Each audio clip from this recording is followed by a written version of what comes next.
Are you ready to go way beyond just saying hello? Well, in this explainer, we're diving deep into the art of the English greeting. We're going to take your introductions from feeling a little basic to absolutely brilliant, so you can sound natural and super confident, no matter who you're talking to. Let me ask you something. Does this sound familiar? You go to greet someone and you worry that your English sounds a bit, well, stiff, almost too perfect, like it's been pulled straight out of page 1 of a textbook. Trust me, it's a super common feeling, and today we are going to fix it. Ah, yes, the classic exchange. We've all learned it.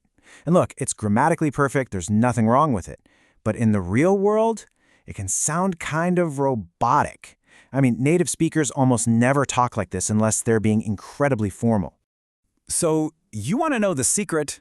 A great greeting isn't about memorizing 100 different words. Nope, it's about understanding the context. It's all about matching what you say to the situation you're in, the person you're talking to, and your relationship with them. Context is everything. So here's our game plan. We're going to start with the most formal, buttoned-up greetings and work our way all the way down the formality spectrum to the super casual, everyday stuff. By the end, you'll have a complete toolkit to handle any situation like a pro. First up, let's talk about the formal stuff. I like to call this the safe zone. These are your go-to greetings for those high-stakes moments, job interviews, meeting your boss for the first time, basically any situation where you really want to show respect and professionalism. Okay, these are your building blocks, your formal foundation.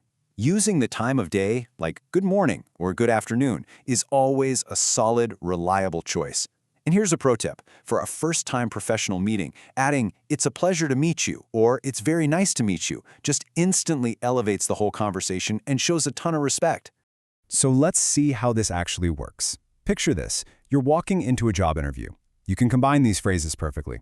You walk in, you offer a handshake, and you say, "Good morning. It's a pleasure to meet you." It's simple, it's respectful, and boom, a perfect first impression. And this really gets to the why behind it all. You're formal with your boss to keep things professional. With an elderly person, it's a clear sign of respect. And, if you happen to meet the queen, it's just proper etiquette. The context is what tells you how formal you need to be. All right, get ready for a major shift. We are about to do a complete 180. We're leaving that world of formal handshakes and pleasure to meet yous, and we're jumping straight into the world of high fives and what's up. Let's get into casual greetings. Welcome to the core of daily conversation. Seriously, this is where you're going to spend most of your time. These are the greetings you'll use with your friends, your colleagues you know pretty well, and pretty much anyone in a relaxed, everyday setting. Okay, your casual go-tos. Honestly, hey or hey there are probably the most common casual greetings you'll hear, maybe even more than hi these days. But notice how many of these are questions, like how's it going or what's up? They're brilliant because they combine hello and how are you into one smooth, easy phrase. Right. Great question. Because a greeting is a two-way street, isn't it? It's only half the battle. If someone says, "What's up?" you're not expected to give them a 10-minute story about your day. So what do you say back? Here's your response toolkit. Not much is the absolute classic answer to "What's up?" Can't complain is just a nice, positive way to say things are going well. And if you're having a tough week, "I'm hanging in there" is a really natural way to share that feeling without having to get into all the details. Okay, now we get to the really fun part. Once you've got the formal and casual stuff down, you can start adding some real personality to your greetings with regional flavors and a little bit of slang. This is where you really start to sound fluent. I love this. It's like a quick snapshot of how English is spoken all around the world. In parts of the American South, you'll hear a very friendly howdy. If you go to Australia, it's going to be g'day mate. And in the UK, hiya is super common and friendly. Oh, and my favorite is just all right. It can mean hello and how are you all in one. That one confuses people all the time because it's a question that doesn't always need a real answer. Now, let's tackle a very specific but very common situation. You're out and about and you suddenly see someone you haven't seen in weeks or months or maybe even years. You can't just say, "Hey." You need a special kind of greeting for that. Long time no see is the absolute classic. Everybody knows that one.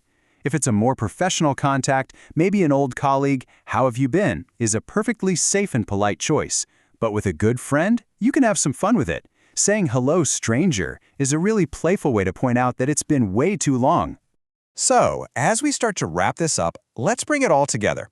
The goal here isn't to memorize 100 different greetings. It's to understand that you have this amazing toolkit at your disposal.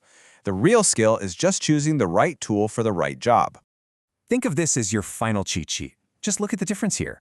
If you bump into a good friend, a formal greeting just isn't even an option, right? It would be weird. But when you meet a new boss, you've got a choice, depending on the vibe you get from them. It really is all about reading the room. So I want to leave you with this final thought. Your greeting is the very first thing people hear from you. It sets the tone for the entire conversation that follows. It's so much more than just a word. It's a reflection of your awareness, your personality, and your relationship with that person. So the real question is, what does your hello say about you?